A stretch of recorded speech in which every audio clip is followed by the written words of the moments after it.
Greetings, beloveds. It is from a deep place of love and thankfulness that I welcome you to our 2021 Side with Love Sunday. This is our 12th annual Side with Love or Season of Love celebration. And without you, without you, each of you choosing love over and over and over again, we would not be the faith tradition that we are, and we wouldn't be in this moment. A moment where we can be together, a moment where we are invited to listen to the offerings of all the different participants spreading their theology of love from their own perspectives, from their own backgrounds, from their own lived experiences. At the same time, it is a call. It is a call and response to us to really embody, to live into love, to live into the values or practices associated with the UU faith, to be in right relationship with movement at this moment. I always say to myself and even to my son Elijah, I ask us, what is love calling us to do? In this moment, as you enjoy and listen and absorb and allow yourself to be changed by the words you'll hear from the wonderful people um, that will be coming up next. I hope you will hold on to what is love asking you to do. And throughout this year and throughout your years, may you constantly, continuously, with rigor and intentionality, choose love over and over again. Welcome, beloveds. Thank you.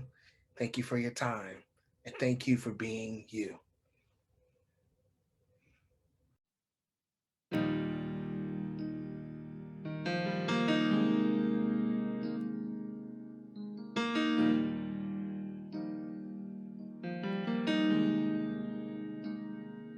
This is a holy moment.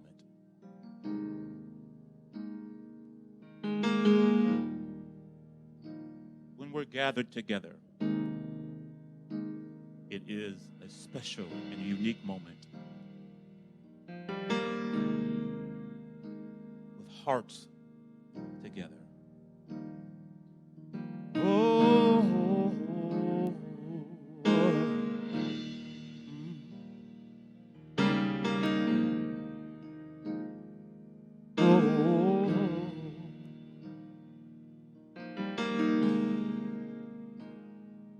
when our heart is in a holy place, when our heart is in a holy place,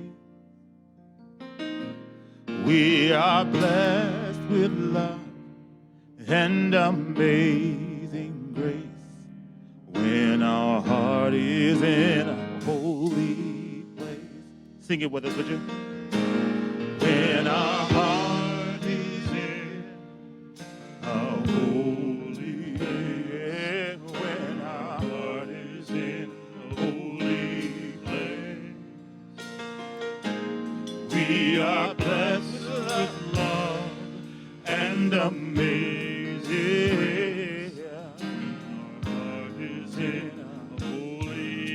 Rick, would you sing that verse for us?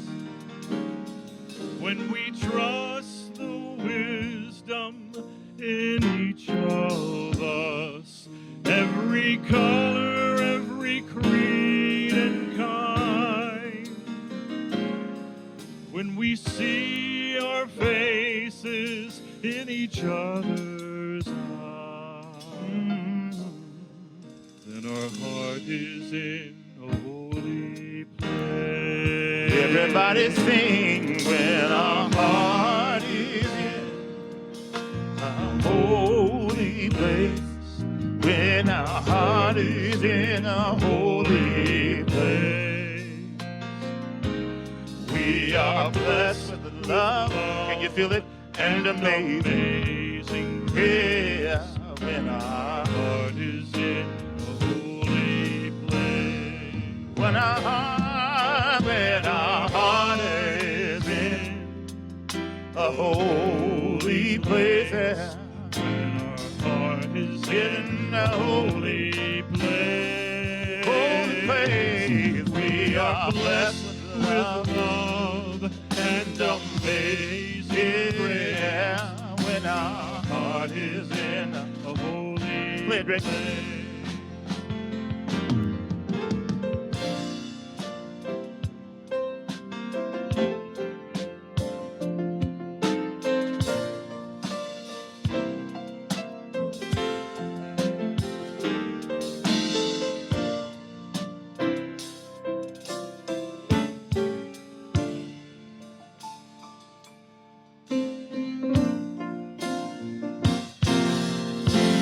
when our heart is in, when our heart is A holy Reach out and touch place. somebody if you can. Heart is in a holy place. Let him know that your heart is with him. We are blessed with love with love and amazing grace. When our heart is in a holy place, when our heart is in a holy place. when our Heart is in a holy place. We are blessed with love and amazing grace. when our Heart is in holy.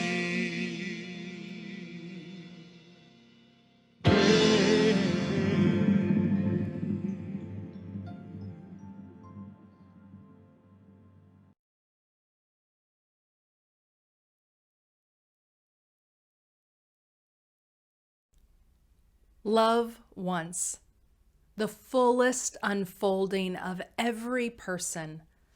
Love wants everyone to be free, to feel safe, to know joy. To me, love is an overflowing and unconditional love for the world and for creation and for one another. That spiritual foundation of love calls us to the policies and the practices that we need to sustain and nurture life, thriving life. Love means thinking about how we enact policies that make people's lives better. If we're talking about racial justice, love is acknowledging that there has been wrong, that there has been harm, and that whether you participated in it or not, you're benefiting from the inequitable results of that harm. What if love means letting go of what we think we know and being curious about what more there is to learn? What if love was not a commodity that could be bought and sold? Sometimes love isn't waiting for the other to come to us so that we can become agents of welcome, but rather us moving into the world to engage with others in their spaces, on their terms. Love asks for the release of all assumptions about who wants to be part of Unitarian Universalism. Love asserts that each of us matters and is worthy. Love knows our life-saving, life-giving faith must be available to every person who needs it. If you have a chalice at home, would you please light it in honor and in celebration of overflowing and liberating love?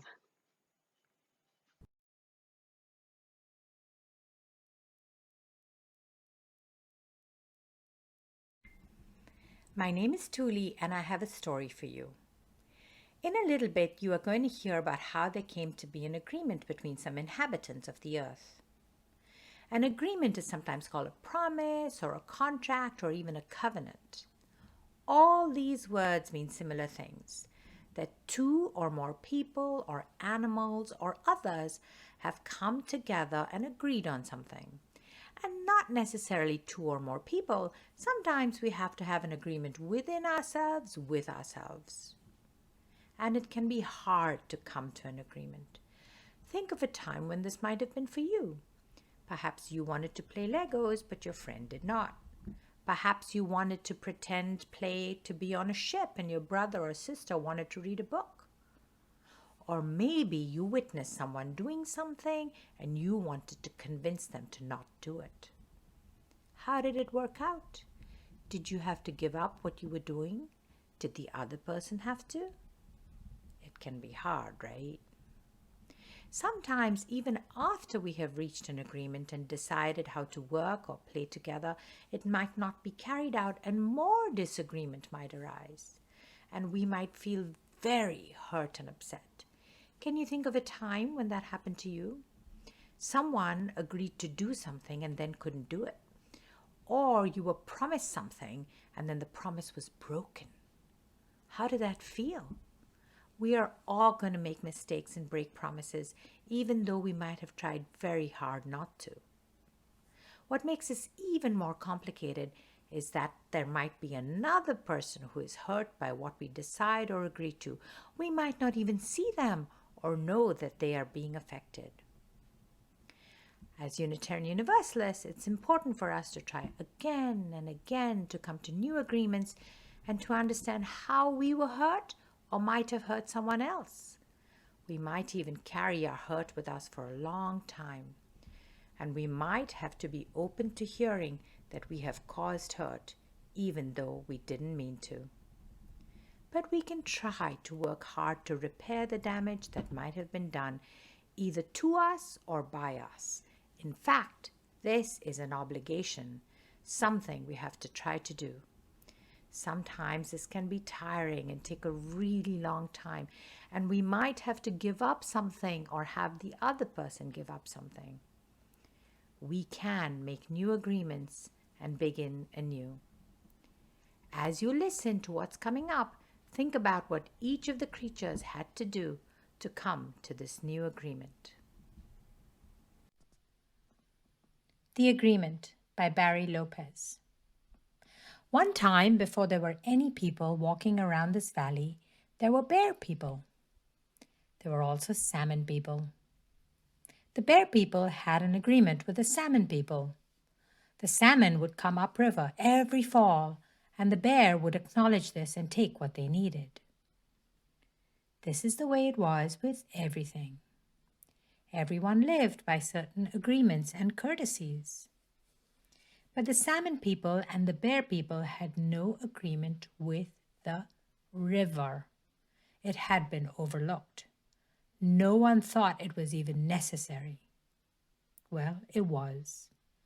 One fall, the river pulled itself back into the shore trees and wouldn't let the salmon enter from the ocean.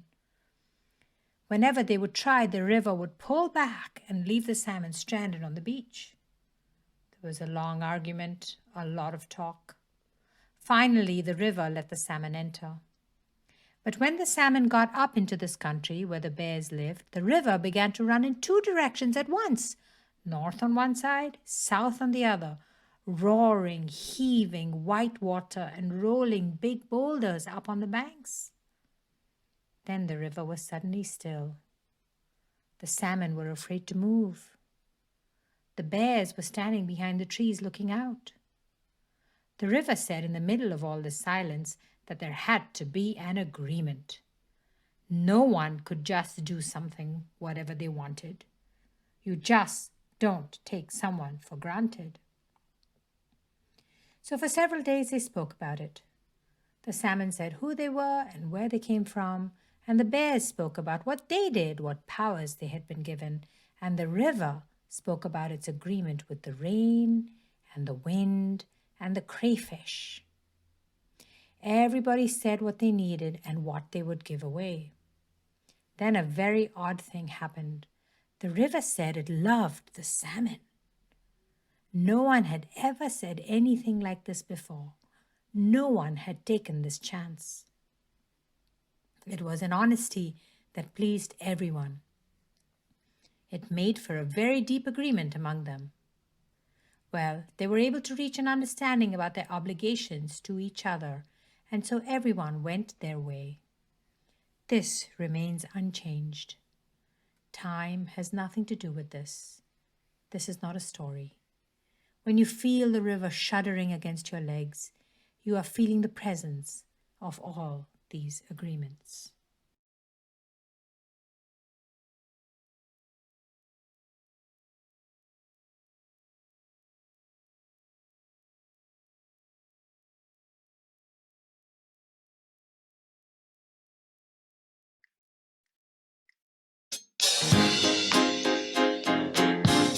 All right, everybody. Please rise and body your spirit as you're able. It's time for the love train. Everybody, put your hands together.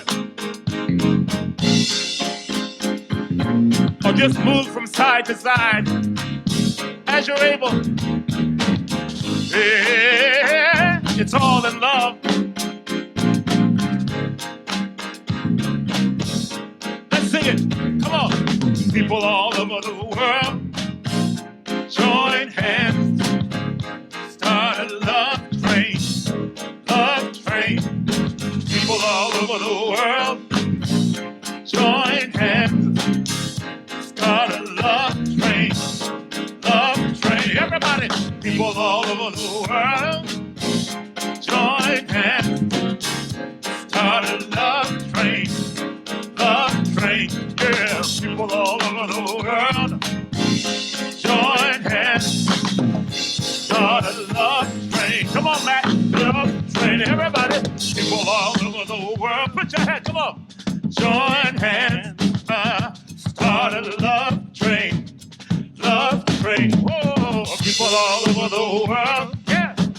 Join hands and start a love train. Come on, Rick.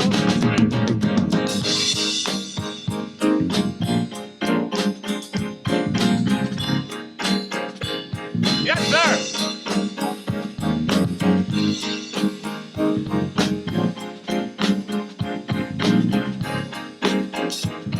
Everybody say, people all over the world, oh, join hands, start a love all over the world. People all over the world, join hands, start a love. One more time. People all over the world, join hands, start a love train. Love train. People all over the world, join hands, start a love train.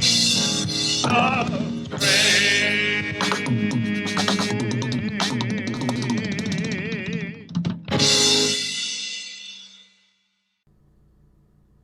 My name is Laura Conkle, and you may use they, them pronouns to refer to me.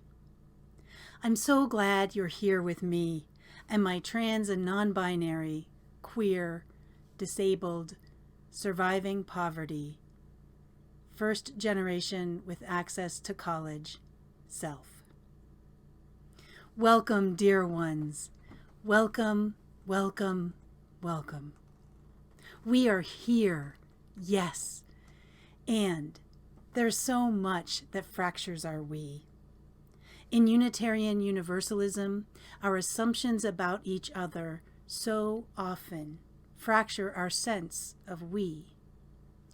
I wish for us to love on and heal our we. And so, I want to talk to all of my disabled UU siblings, my trans and non-binary UU siblings, and my UU siblings who are surviving poverty. My world makes so much more sense when I'm with y'all. The gaslighting and rejection and weirdness of the great wide world, and yes, of many Unitarian Universalist gatherings, can lessen and become background noise to our vibrant, honest, and passionate conversations. When we're together, I can slow down and relax. I can work with y'all to make sure more folks are included. And that means me too. I want you to know how much I love your ways of being. I love your being. I love how you use your imagination to discover and create ways to survive. And I wish with all my heart and soul you didn't have to. We are trans and non-binary and disabled and surviving poverty. And we know we need to navigate a dominant culture that is more toxic to us than anything else.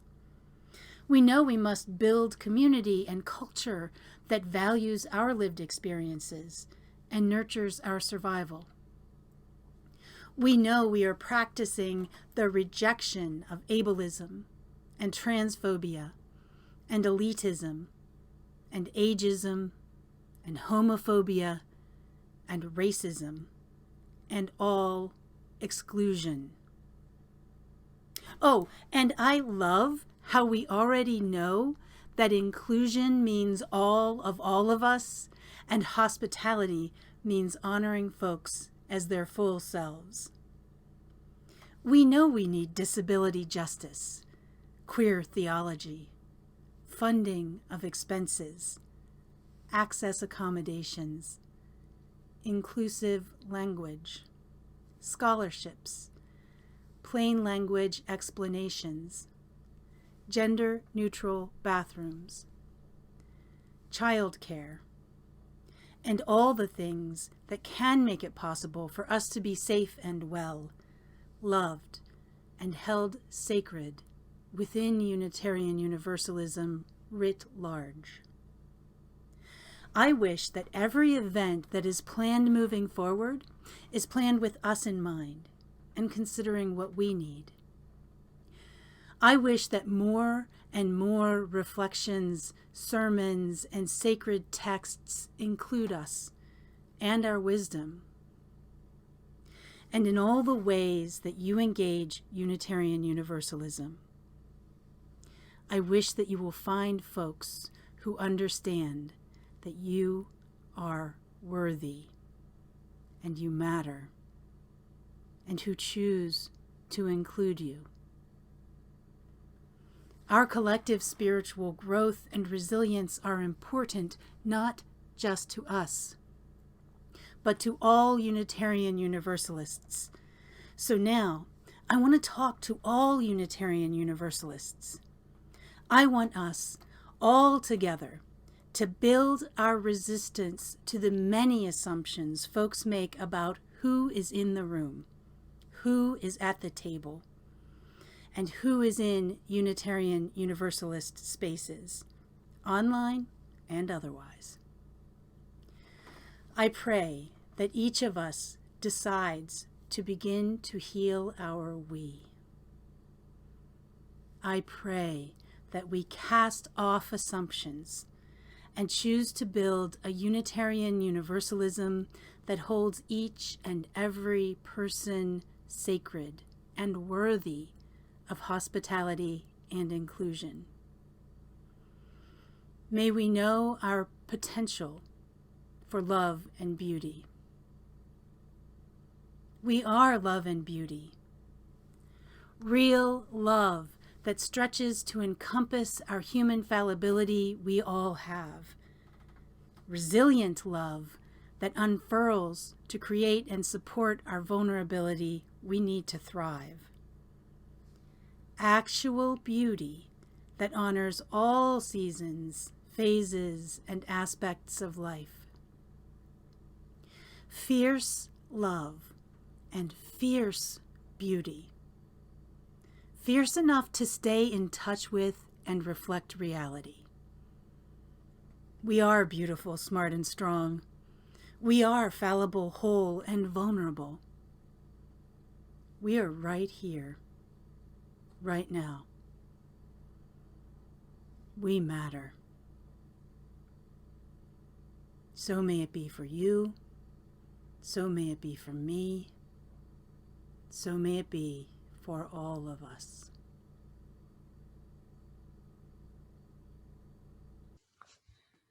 I love me a good anti-racism workshop. From the very first one that I led back in 1994, back then we used to call them diversity sessions, I got hooked. I found it was so powerful, so exciting to help a group of people engage in conversations about their social location, their commitment to change, their desire for justice. It was really, really amazing, and an early formational experience that led me down this vocational path.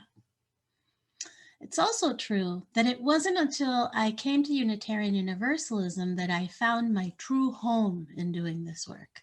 Because before that, I used to do this work in academia and in nonprofit spaces, and it was much more of a brainy, heady thing. It was about the ideas and the sociology, which of course is very important and it's central to the work.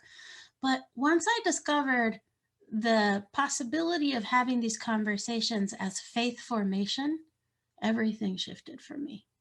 It was so powerful to be in a covenantal space where we already agree to be in right relationship with each other and to be loving with each other and to return to right relationship. And in that container, to start understanding how our anti-racism work and our focus on anti-oppression and justice helps us shift our own meaning making and our understanding of our location in the world, like really deep theological questions about where do I belong and what are my values and principles and what are my responsibilities. These questions engaged in a faith context are completely different. It's a complete game changer, and I really appreciated that.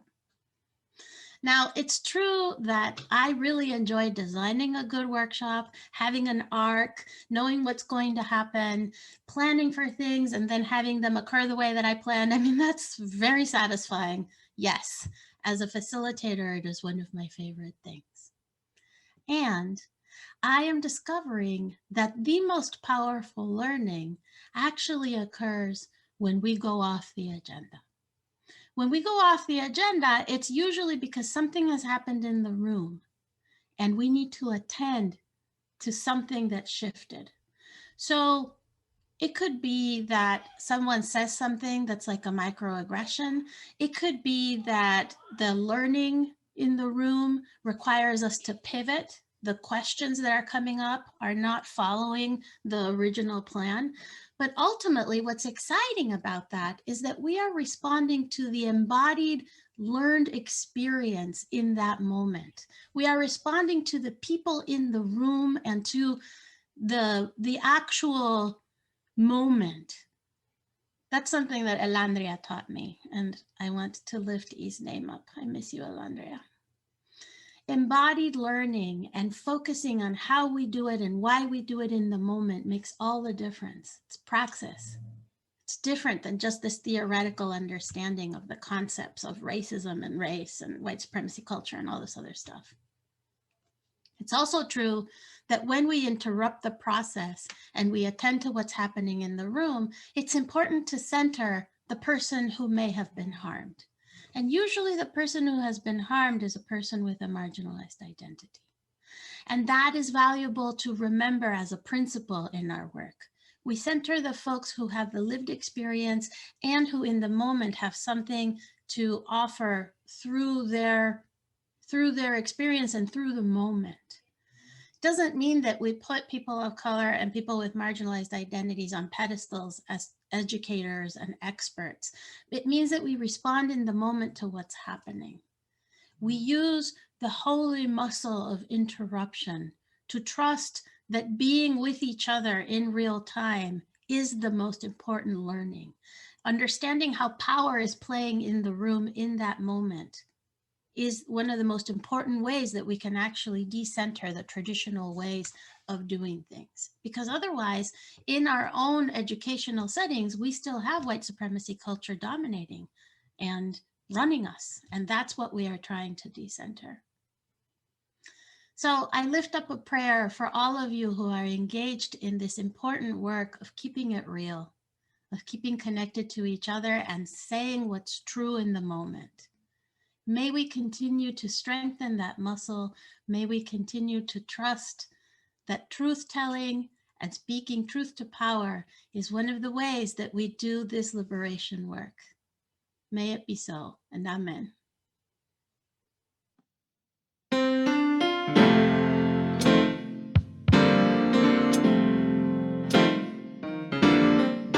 I'm so glad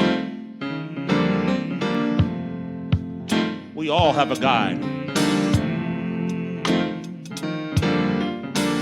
And that guide is love. Look over and tell somebody near you, that guide is love. Yeah.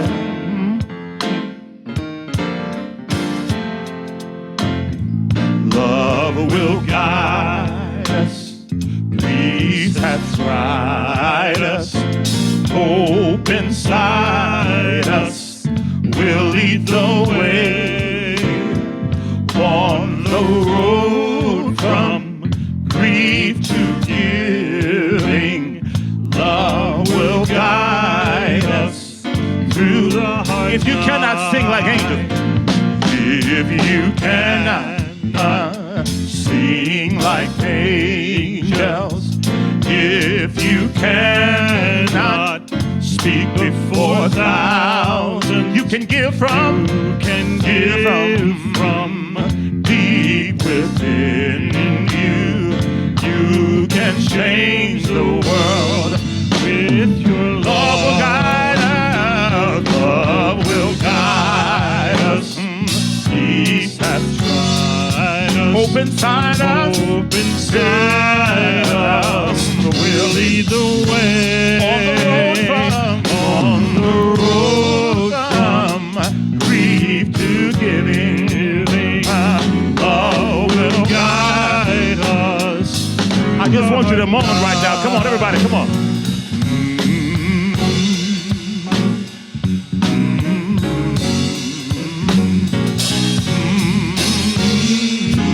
Yeah.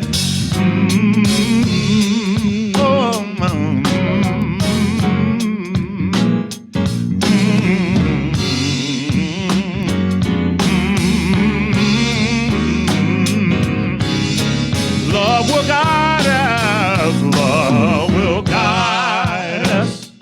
Peace has tried us. Hope inside us. We'll lead the way.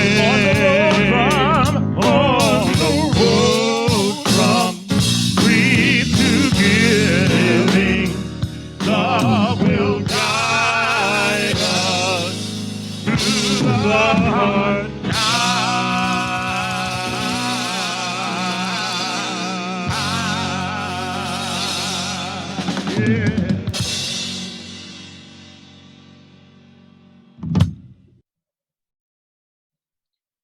You know, in every moment, even if it doesn't feel like it, life is giving us an invitation. I really believe that. I really believe that in every moment, life is giving us an invitation to do the things that are the most loving and life affirming. And that doing the loving and life affirming thing is always the answer when you don't know what to do or if you're feeling unsure. There's always a moment of invitation to rethink or reevaluate. We're being invited into this cosmic dance of renewal and joy and justice, but you have to make the justice. It doesn't just show up without our participation or our effort. Things don't get better just by us waiting for them to happen. We all have to engage in the better making from wherever we are, and each moment presents an invitation for us to do that. I don't want us to forget that. Even if, like me, you are tired or feeling frustrated or feeling unsure, the invitation to participate in life in a manner that is about living our values, living love and justice is still there, no matter what else is going on. Ask yourself, what's the most loving, life-affirming thing that I can do in this moment for myself or for other people? Sometimes it's get some rest. Sometimes it's apologize for something you've done. Sometimes it's reconsider how you're using your money or other resources in the broader world. To me, if we're talking about race and justice, love is about acknowledging that there has been wrong, that there has been harm perpetrated, and that whether you personally feel like you participated in it or not, you are likely benefiting from the inequitable results of that harm. Even if you are a person who wants to say, well, I didn't participate in making things this way, if you are benefiting from the ill-gotten gains, then you have some responsibility to make things right, especially if you then turn around and say that you believe in justice and equity. You are not let off the hook, no matter what.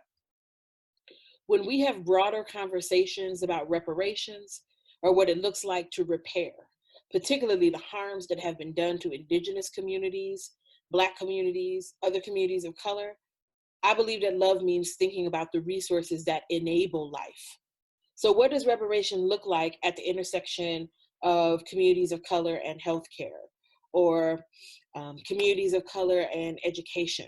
What does it look like to have those kinds of conversations beyond, just conversations about money and land that is owed, but also about accessing resources that have been inequitably distributed for more than a century?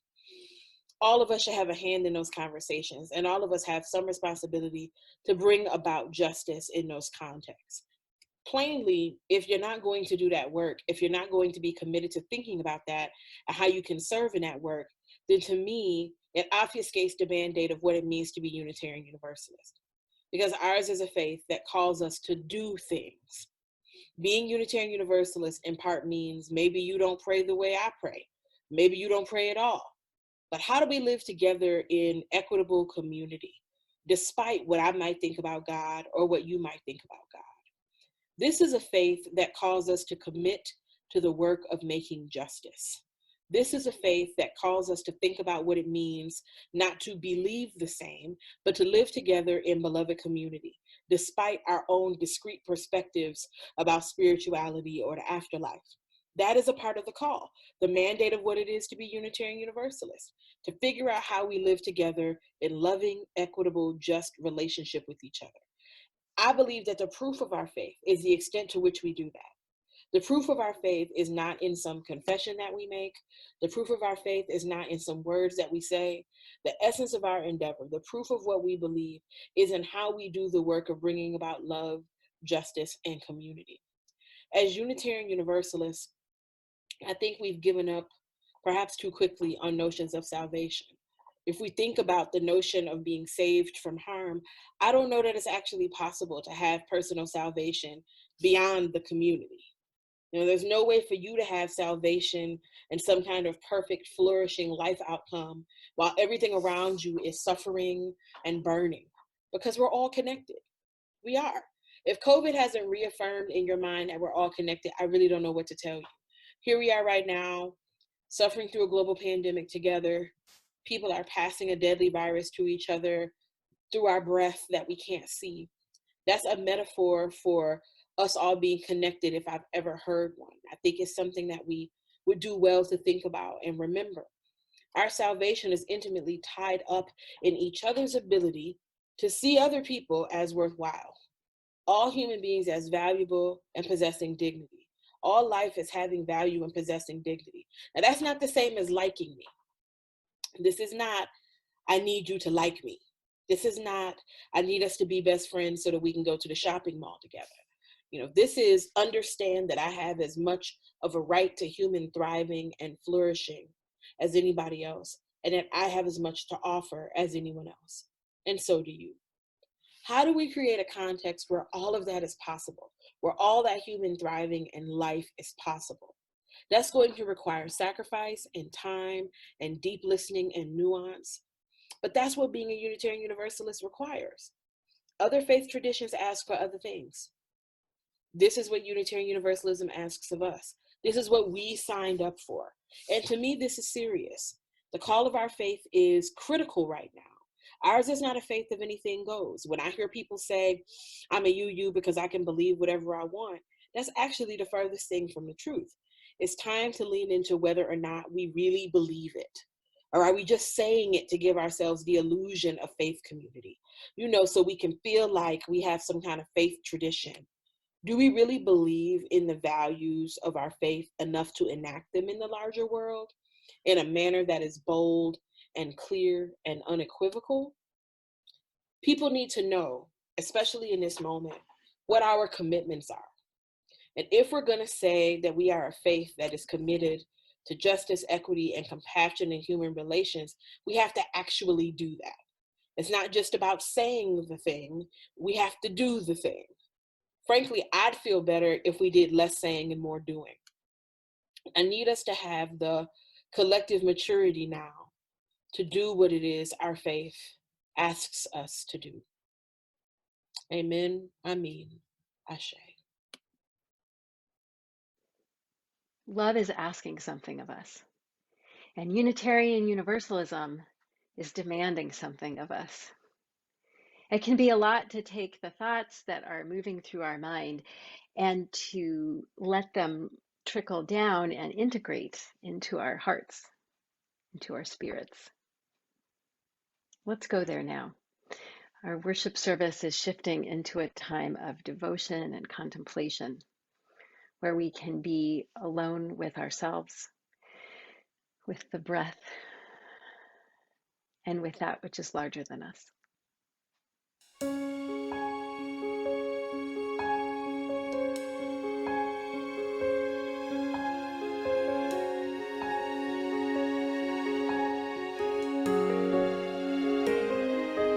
There is more love somewhere.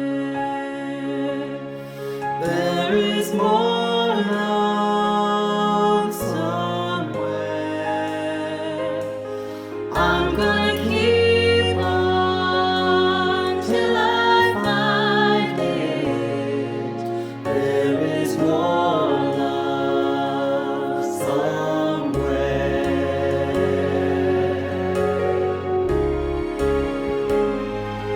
There is more hope somewhere. There is more hope somewhere. I'm gonna keep on till I find it. There is more hope somewhere.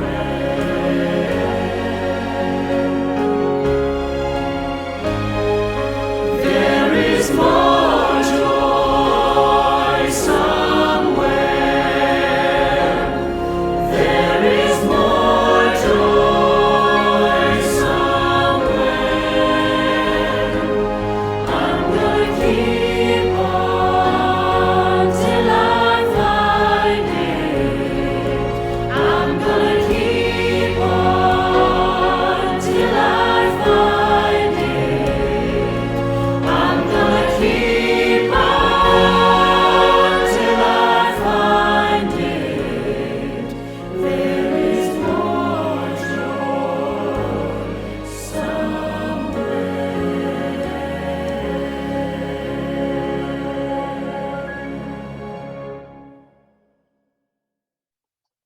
Hello, I'm the Reverend Michael Crumpler, and I will be leading you in a brief moment of prayer and meditation. So let's begin by ensuring that you are comfortable and relaxed wherever you are, whether at your desk or on your couch or on the floor. If you would just, relax your shoulders. Breathe in, breathe out. Loosen your jaw.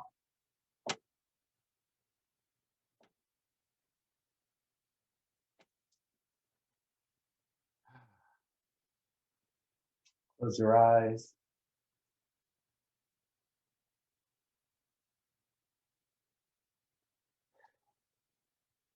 And think about all that you are experiencing in the world.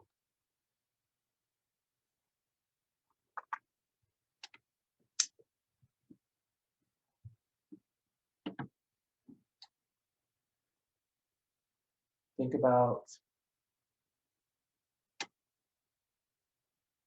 all who are struggling during this time of isolation as we continue to grapple with the COVID-19 pandemic. Think of all those who have lost loved ones and all those who are still living with the side effects.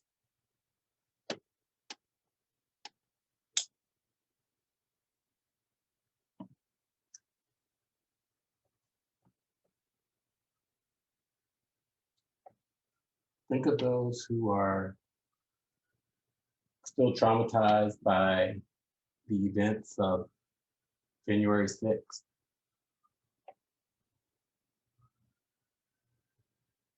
Who are seeking answers and accountability where there is none.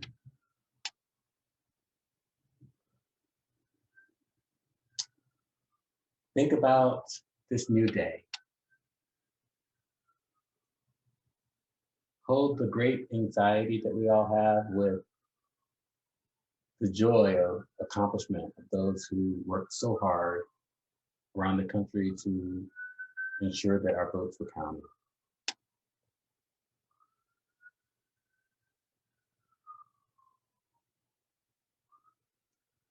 Now come back to yourself and your home and your family and all that you have to do. May you be well, may you be blessed. Amen. Ashe. May it be so.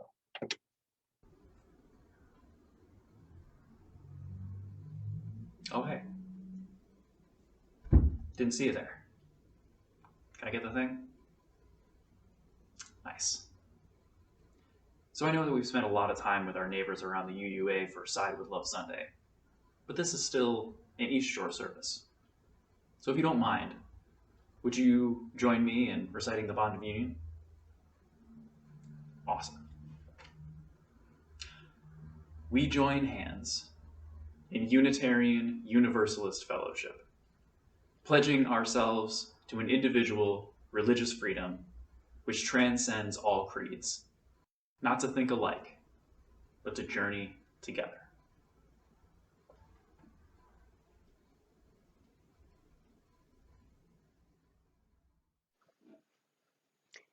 As you extinguish your chalice at home, may we give thanks for this time together, for the wisdom and inspiration that we've received. May we carry that wisdom into our lives and into our communities. May you find untapped sources of strength and courage and discover in yourself a new fire that burns in your belly and keeps you going. May the presence of spirit be proximate, cooling, and reassuring to you when you are overheated.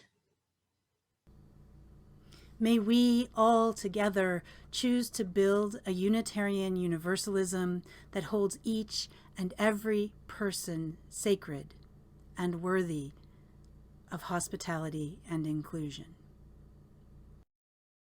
May you be well.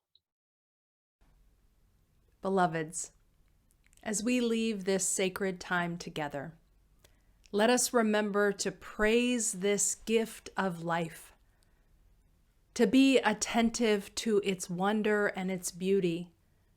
May we kindle more love, more joy, and more song into our hearts and into our days. May we be led out in peace, and may we give back love.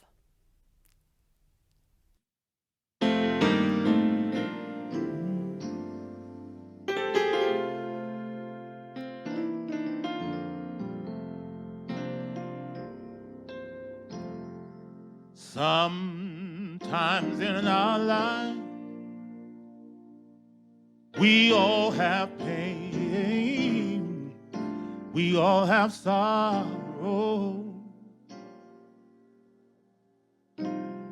But if we are wise, we know that there's always tomorrow. Lean on me when you're not strong. Can you say that? I'll be your friend. Let me hear you. I'll help you carry on, for it won't be long. I'm gonna need somebody to lean on.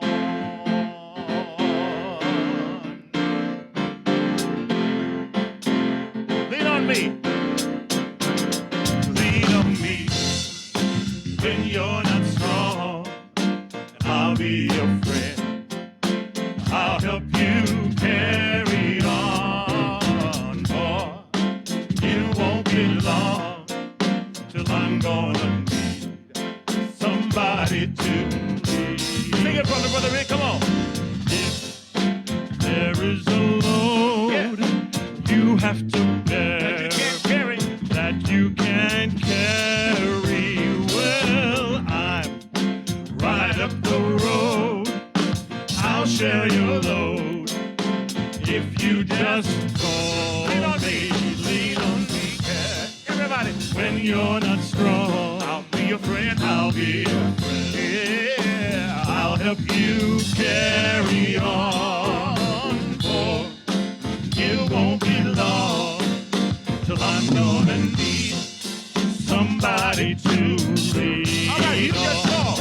You just call on me, brother, when you need a hand. Yeah, we all need somebody to lean on. I just might have a problem. I might have a problem that you'll understand.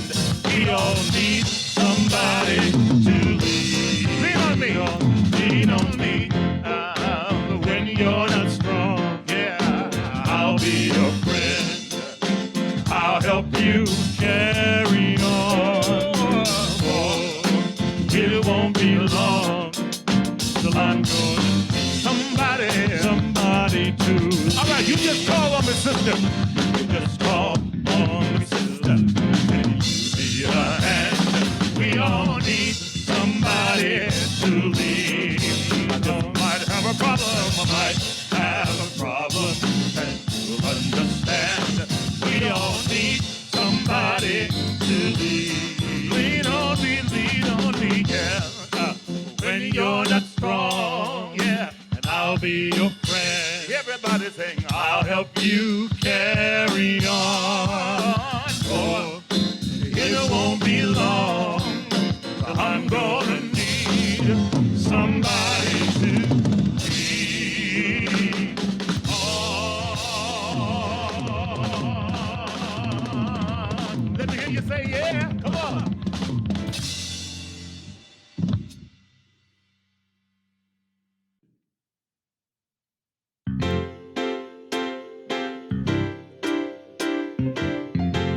Many of you recognize it already. It is truly all we need. I want you to sing it with us. Come on.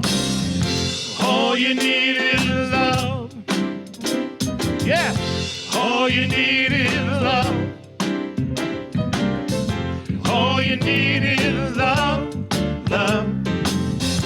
Love is all you need. Everybody sing. All you need is love. Yeah. I love it, Rick. All you need is love. All you need is love, love. Love is all you need. Love, love, love. Love, love, love.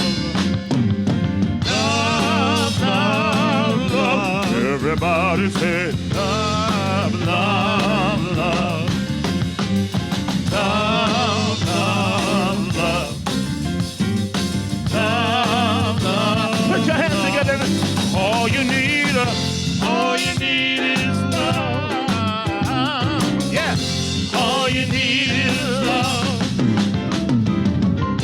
All you need is love. Love, love, love. Love is all you need. All you need